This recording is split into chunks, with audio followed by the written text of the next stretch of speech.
Të nderuar miq të Ungjillit, dashur vëllezër dhe motra, më Krishtin ja ku jemi së bashku në takimin tonë për ditëshëm mesazhi i Ungjillit të ditës. Jemi datën 10 janar dhe Kishane Ortodokse.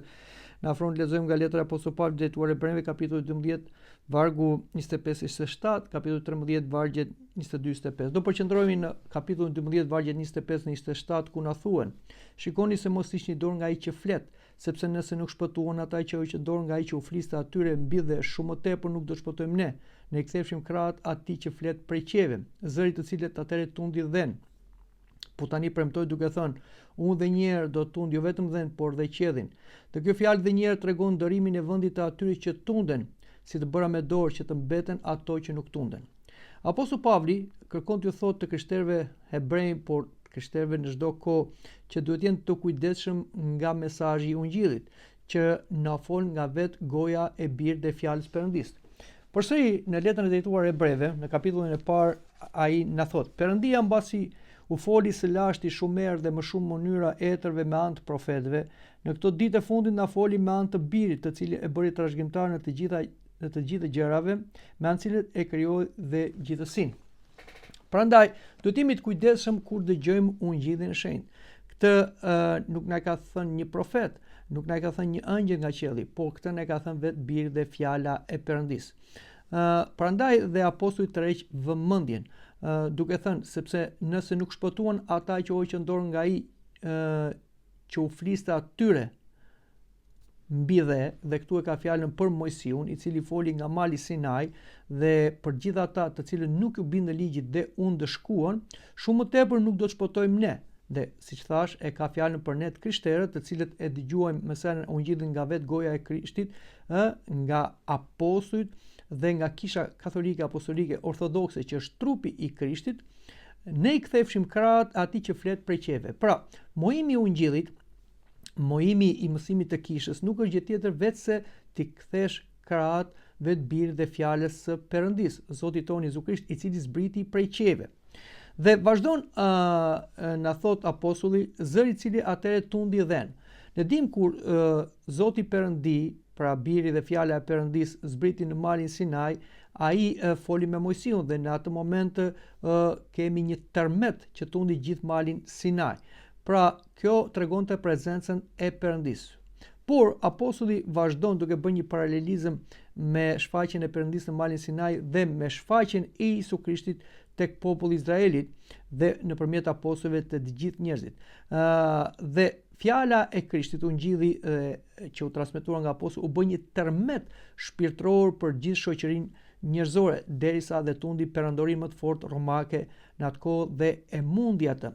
Por vazhdon apostulli dhe thotë: po tani premtoj duke thënë: unë edhe një herë do tund jo vetëm dhen, por dhe qedhin. Këtu apostulli na jep një profeci të profetit Agai, ku na thuhet: dhe një herë pas pak unë do të bëj të dridhen qielli dhe detin dhe sterën. Kjo profeci do të realizohet në ardhmën e dytë të Krishtit, i cili kur të vi për herë të dytë, ai do të shoqërojë ardhmën e tij me disa shenja të frikshme apokaliptike, dhe një ndër to shenja është mega tërmeti, i cili do të ndodhi dhe do tronditi gjithë themelet e tokës, dhe gjithçka do të tundet, gjithçka do të lëviz nga mali, gjithçka që ka bërë dora e njeriu dhe si them krahanohet, gjithto kulla që prekin qejt, të gjitha do të rrëzohen. Dhe vërtet kjo do jetë një nga shenjat e fundit apokaliptike që do paralajmërojnë ardhjen e Zotit Krisht. Por vazhdon apostulli dhe na përmend: zëri i cili atëre tundi dhen, por tani premtoi duke thënë: unë dhe një herë do tund jo vetëm dhen, por dhe qedhin. Dhe kjo fjalë dhe një herë tregon ndërimin e vendit të atyre që tunden, si të bëra me dorë që të mbeten ato që nuk tunden. Vetë Zoti Jezu Krisht do të bëjë që të tundet gjithçka që është në tokë, gjithçka që është e ndërtuar në egoizmin dhe krenarinë njerëzore, dhe ai do krijojë një qiell të ri edhe një tokë të re. Pra, ato që njerëzit i adhurojnë si të patunshme, diellin, ënën, yjet, por edhe gjërat në tokë, edhe ato që njerëzit i ndërtojnë, të gjitha do të tunden, do të rrëzohen, për treguar se ato nuk janë të përjetshme, janë të përkohshme, por vetëm ato që do krijojë përsëri Perëndia qiellin e ri dhe tokën e re, ato do të mbeten bashkë me besimtarët.